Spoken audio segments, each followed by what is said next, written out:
It's nearly time to hear the British touring car engines whine. But before that, Sam's whining. It's the Donington preview.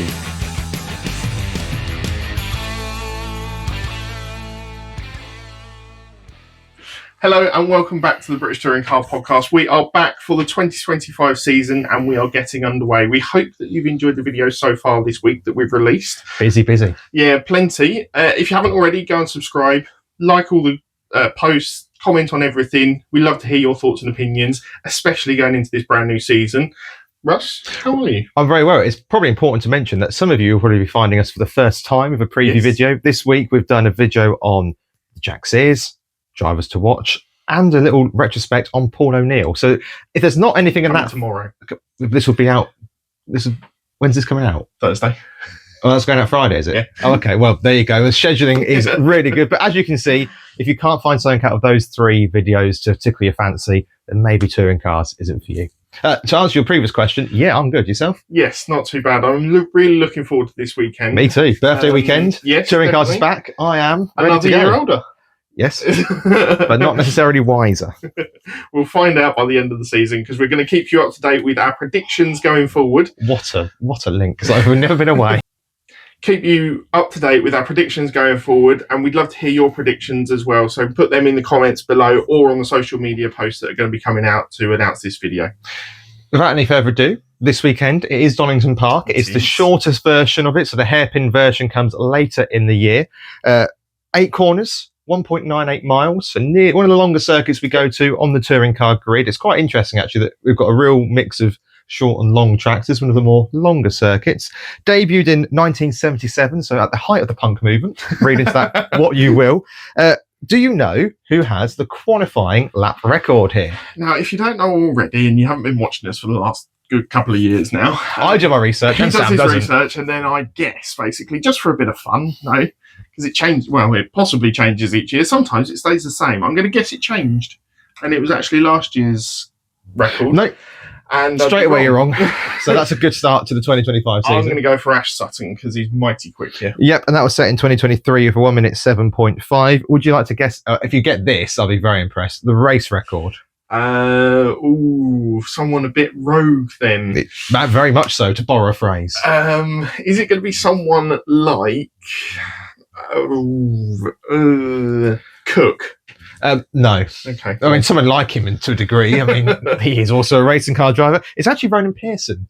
Wow. Yeah, exactly. It surprised me. Who set that in 2024 with 1 minute 9? I've got that. That can't be right. That must be my writing because it can't have been slower than. Oh, it would have been slower than the quality. Yes. Of course, it would have been. Great start to the season, Russell. A 1.91, which he set in 2024. Lovely. There you go. Looking back to 2024 then, and how the drivers went round here, it was quite a dull in some ways opening round to the season. You say dull? Well, I mean, all of the championship contenders were there or thereabouts. Yes. Very much hogging the podium places, weren't they? Yeah, so race 1 was Ingram, who had qualified on pole for that season, Sutton and Hill. Yep. Race 2 with the fantastic new regulations that were going to change everything last year. The hybrid was going to be messing things up left, right, centre. Exactly the same. Yeah, it was Ingram, Sutton and Hill. And then race 3 was Moffat, Turkington and Sutton. So race 3, still the variety of life, which is good. Yeah, and if you haven't watched touring cars before, race 3, we're going to have a reverse grid. Numbers 6 to 12 get put into a hat, and then they have the chance to be on pole for race 3 pole position. They are drawn at random, although some weekends might be more random than others. Yes, that's all we're going to say for legal reasons. In terms of last year's champions or championship protagonists, we had Ingram, Hill and Sutton, who obviously went very well here. Yep. How many wins does Ingram have round here? Based on the bid that my maths is never perfect, so this comes with a bucket of salt. I think it's quite a popular circuit for Ingram. I think it even might be one of his most successful. I'm going to go 7. Correct. Very well done indeed. I was quite surprised by this because you then compare it to Sutton and Hill. So Sutton, would you like to take a guess on him? 2? 3, so not far off. Hill? None. He's had one here. One Okay. here. Would you like to know who I believe to be the most successful on the grid at the moment? I've not done everybody's because when I got this guy, Shedden, it is indeed. and I think it's with 11. Correct. And I haven't done any research. There you go. But you have seen my booklet that is open on the floor down there. But yeah, so Shedden absolutely loves this place. And of course, he is back on the grid for this season. Yeah. 3-time touring car champion, back this year with Toyota. If you haven't already, go and see our season preview and we'll take you through the whole grid of drivers, who's racing for which team and what you think what we think their championship aspirations are going to be for this season. Yeah, I mean, this is a really difficult pot to do because we haven't Tell me about it. Because we haven't seen any wheels turn in anger yet. We've only seen testing, which, as we always say, we say it all the time, you have to take with not only a bucket of salt, probably wheelbarrow, the things that grit the road in icy weathers, because we don't know what was happening. Even the drivers said to us on media day that they think that some teams are sandbagging, some teams possibly not. So we don't really know what's going to happen. What we do know from testing with that massive salt face thingy on the road, whatever, the gritting thingies, is that the Hyundais look quick. Yes. The Ford looks quick with Sutton.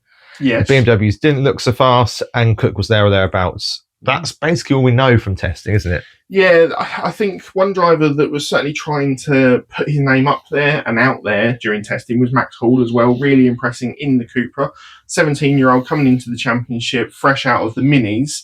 He'll be an interesting watch, but I certainly don't think he's going to hit the heights of what we've seen of him in testing. I think it might be a little more reserved and a little more focused weekend for him, rather than going out and grabbing some headlines. Which explains why you've played it safe on the Jack Sears prediction after that glowing review, but not putting him into the Jack Sears winner for this weekend.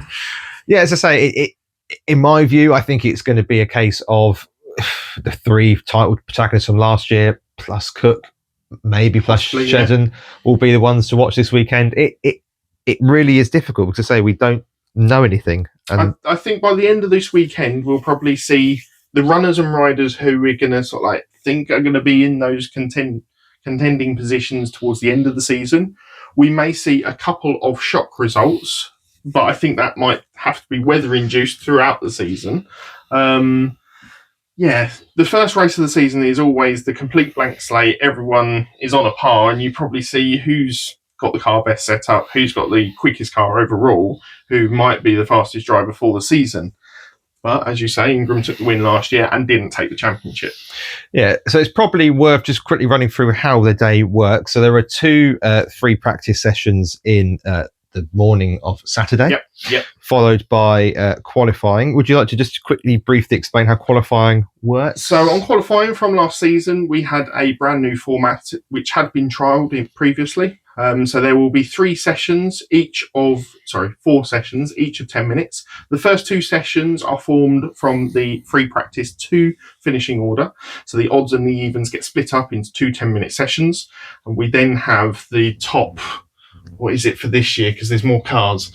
The bottom 8, I believe, drop out. And then we get into another 10-minute session with the rest of the cars that are left.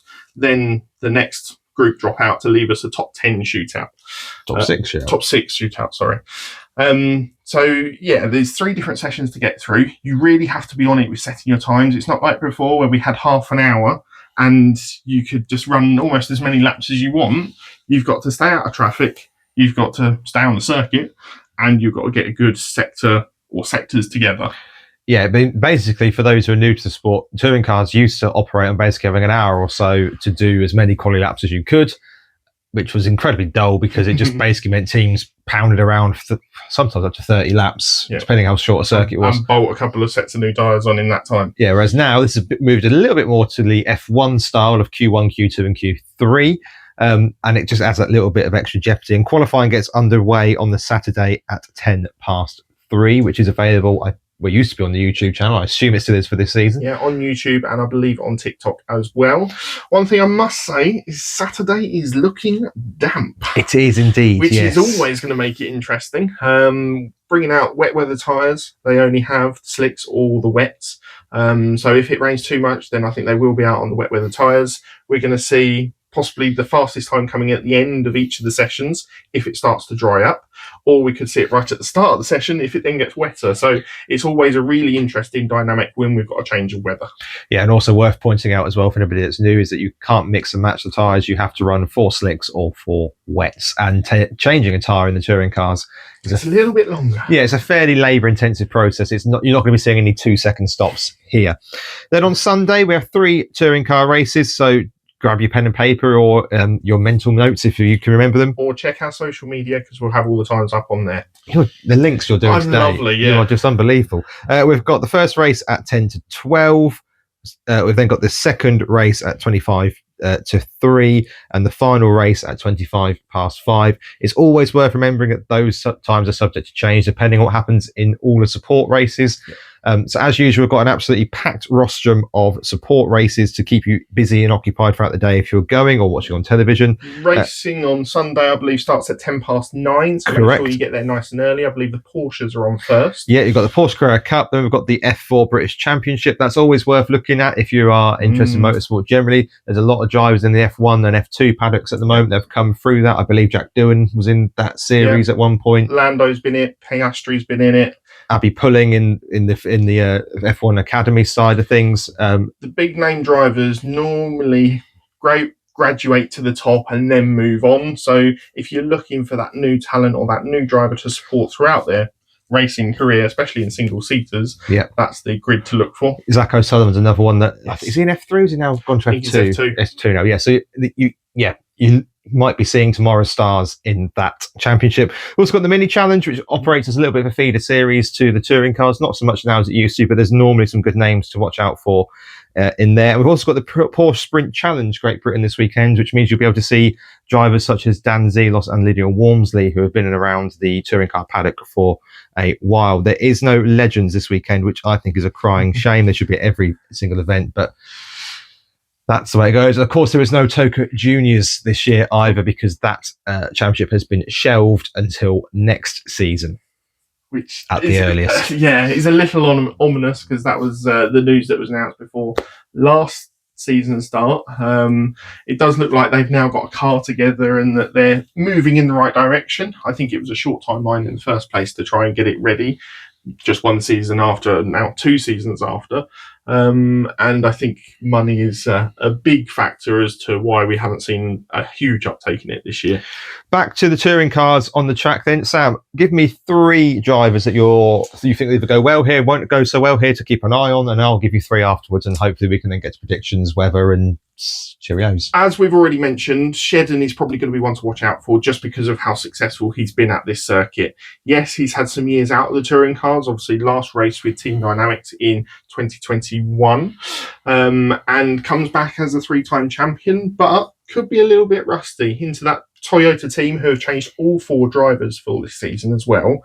It'll be interesting to see how he settles in.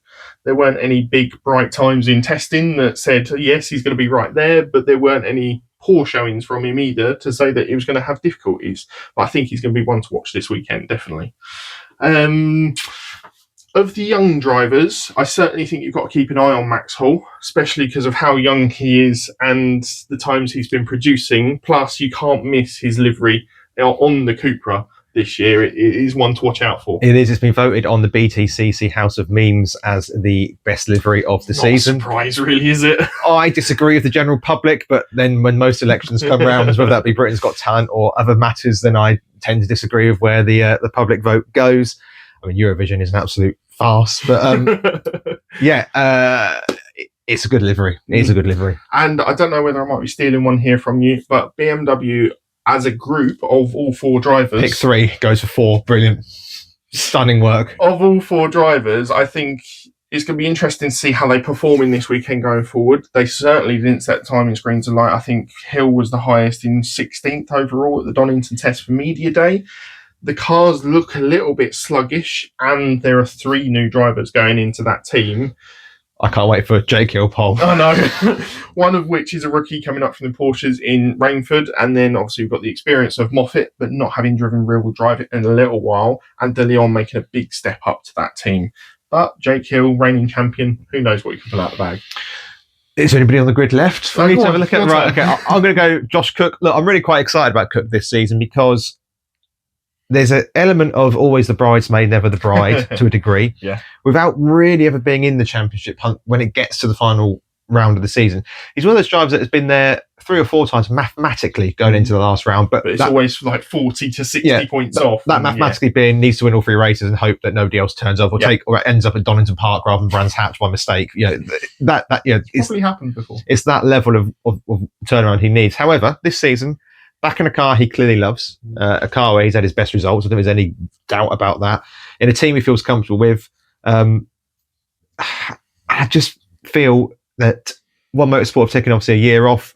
In that time, he said that people were still working, and he's been able to take people back to One Motorsport that he's worked with in the past. So he's not got a brand new set of people to work with, etc. He's got old faces who know the car, who know him, knows what he likes, what he doesn't like. It's like a comfortable armchair to sit back into, isn't it? And I think it's a chance that on the one hand, look, having missed a year, part of them will be thinking we've just got to get our heads down and get out. But equally, the regs have changed from that year they've missed. We've not got hybrid anymore, so everyone's on a clean slate, going back to get rid of the hybrid and going to the boost, etc.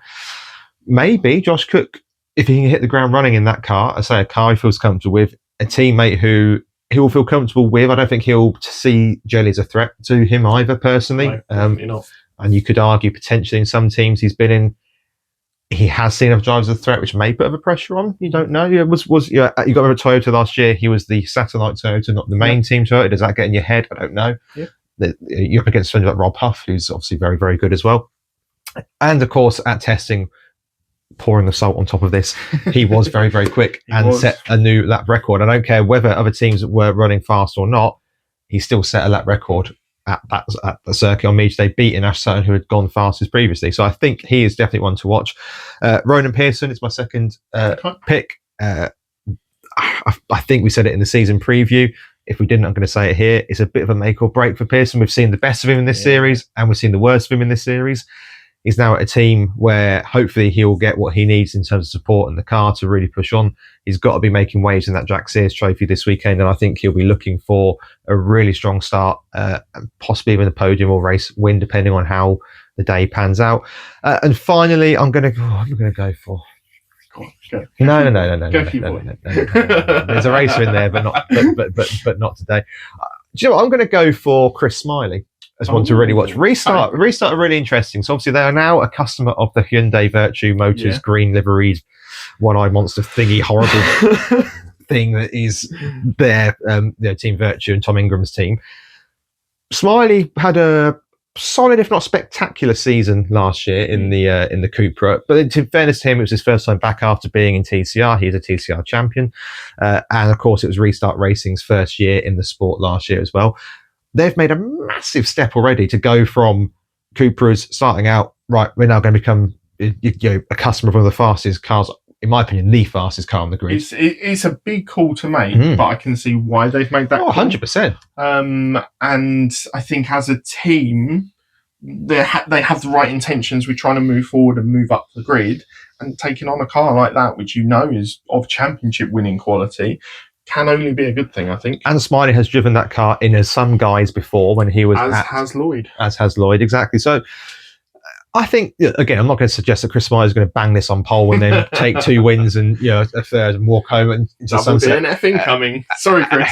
as leading the championship, but it's all relative. For Chris, a good weekend for him would be 3 solid top 10s and knocking on the door of the top 6 and maybe even higher with that reverse grid, etc., etc. So, yeah, those are my 3. Again, I've tried to avoid Sutton, Ingram, and Hill because it's obvious they are going to be the 3 to watch throughout the season without a shadow of a doubt.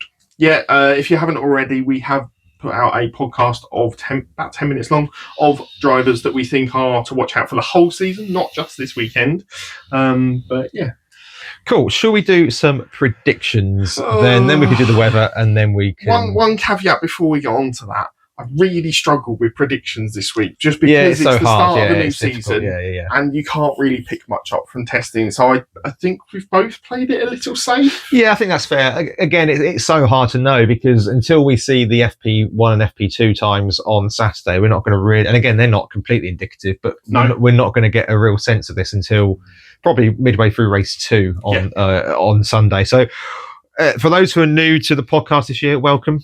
Great to have you along for the ride. But we do a competitive predictions thing each year. In fact, there is a trophy on the line as well. There are a couple of trophies. There are 2 trophies on the line. We've got predictions every week that we do. And if you watch the season preview, we seal predictions at the start of the year when we open them at the end of the year. Plenty of gaffer tape was used this year. Indeed. Last year, I won the overall predictions. Yes, so this is the sealed envelope predictions, taking the trophy from Sam, who in turn took the trophy from me from the weekly or the race weekly general predictions. So we do predictions for pole, the winners. They can be at any point throughout the day. The overall Jack Sears winner, 3 general predictions, and a final prediction specific to the racetrack. I'm going to touch on that again at the end of this because we're going to need your help moving forward with that. So, Sam, I've spoken a lot there. Let's stop listening to me. Who have you gone for pole?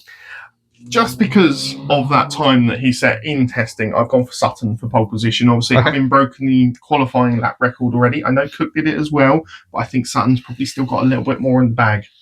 Cool. I have gone for Ingram. This is his playground. The Hyundai is quick here. He is quick here. He took pole last season. He's taken more wins than the other 2 that I think would be the main championship contenders. It's safe, but I think it's going to be. And also this weekend, everything is fair in Love and War. Yes. There are no restrictions on title placing restrictions on the car, etc. So I think Tom Ingram. It's part of the reason that I've gone for him for a race win as well, which I can see you have as well. So we kind of cancel each other out on there, but it's extra points at the end of the season if we both get it right. We also cancel each other out a little bit on another driver because we've both gone for Josh Cook. Yes, certainly. And I also think Sutton even might snatch a win this weekend as well. I don't know whether he'll have it in race 1 or race 2 or whether he might benefit from a reverse grid. But yeah, he's my other driver. Yep. And I've gone for Shedden as my other driver. As I say, 11 times he's won round here. He popped into my head as well. Yeah, Toyota won a race here, 2 races here last year in different guises of the circuit. It looked strong throughout here. I think Moffat took 1 win last year and Huff the other. Yep. And from memory, serve me right, Cook was also very strong on both weekends here too. So I'm going to go, I think that Toyota's going to be strong around here. Shedden's, it couldn't be nicer for Shedden in some ways. He's coming back to a track that he obviously knows and loves. So, absolutely. Then we do 3 general predictions. So I'll kick this one off. Sorry. First of all, we've got Jack Sears prediction. Oh, my apologies. For absolutely. Winner for the weekend, which we have both gone for the same on this. Now, just to clarify, we do make these predictions separately and then come together for the recording.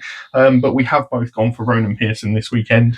Yeah. It's a bit of a safe choice, I think. If it gets to later in the season and we are still picking the same thing, then I'm going to introduce that you can change your one for an extra point if you're right. But extra points. I like the sound. But not for this weekend because at this point, yeah. What I don't want to happen is if we get to F1 where the same driver's winning every week, Napa 2020, whatever it was, then we have introduced different things to keep it interesting. But that we'll come back to that another time. I've also gone for Pearson. Yeah, it's a safe bet, as you say. General predictions then. My first one is at Crease, who hasn't sat in the car yet. That we're aware of anyway, at time of recording. He said he might have had a shakedown this week, but that's the absolute most until it gets to FP1 rolling out on Saturday morning, which is a risk. He's going to score points, though. Sorry?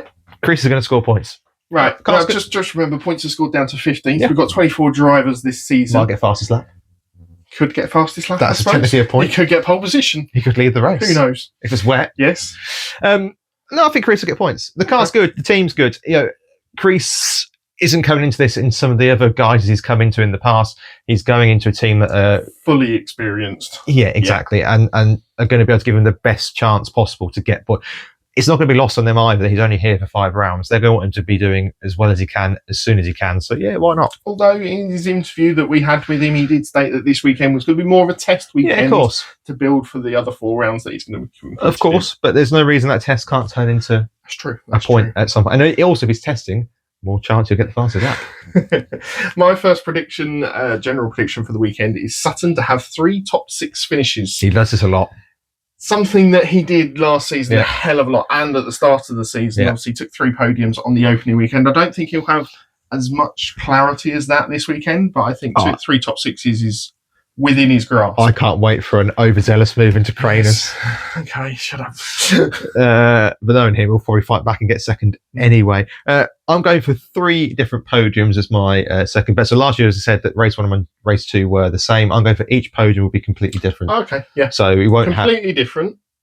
You can have the same person on the podium, but not in the same position. Right. So Ingram might finish 1, 2, and 3. Yes. But you won't get the same podium. Yes. Throughout the weekend. Position for position, not driver for driver, yeah. Okay. My second one, and this refers to qualifying on Saturday, BMW, all 4 of them. All 4. Miss out on the Super 6, which is the final session of qualifying. I can smell so. Are you cooking? This is... Could be cooking. Wow. Just got this inkling, especially if we see a little bit of rain as well. I mean, there's a chair next to me. I might have to sit down because when I saw that written down, I thought, oh, he means... I'm going to have to ask him, which BMW does he mean? All 4. Wow. We'll see. Talking of BMW, I'm also going to go for, and I've not seen anything at this point. Okay. We're recording this well before the weekend. It's actually a Wednesday we record this on. I'm going that De Leon will have more sponsors on his car. Now, I'm not talking about little ones because I'm not going to bother to count those. I'm talking down the side or across the bonnet, or maybe across the rear, because those are the 4 places that are emptiest. There will be a sponsor, or there'll be something on that car to replace those big gaps. Even if it is Drive BMW or BMW Protect or WSR, there will be something on that car that is that wasn't there during media day. Okay, and then my final prediction is like almost a twofold here. Cook to score a podium and also be the top independent scoring driver for the weekend. Yeah, I like that. I think if I'd have gone for just one of that 2-part, you'd have probably gone, that's a bit easy. I'd let you have the podium. I would definitely not let you have this top score in India, because he should be doing that every weekend. Yes, he should. Really, with all due respect to the other independent drivers. Okay, also, we do a general prediction, which is track specific. This weekend is my birthday. It is. And Say happy birthday to him in the comments. He likes it. And I like rum. So we're going to see how much a double rum costs at the circuit. It is a double rum at the circuit. Not so to buy because, look, I'm already, there's debts in the world and mortgages and whatnot. So, yeah, I won't have my financial advisor with me. But in terms of, if we were to buy one of these double rums from a vendor at the circuit, and I've gone for £12.60, I think it will be $6.30 or something ridiculous like that. I reckon it'd be $6.30 a shot. I've gone for £11 on the nose. So you're thinking $5.50? Yeah. Yeah.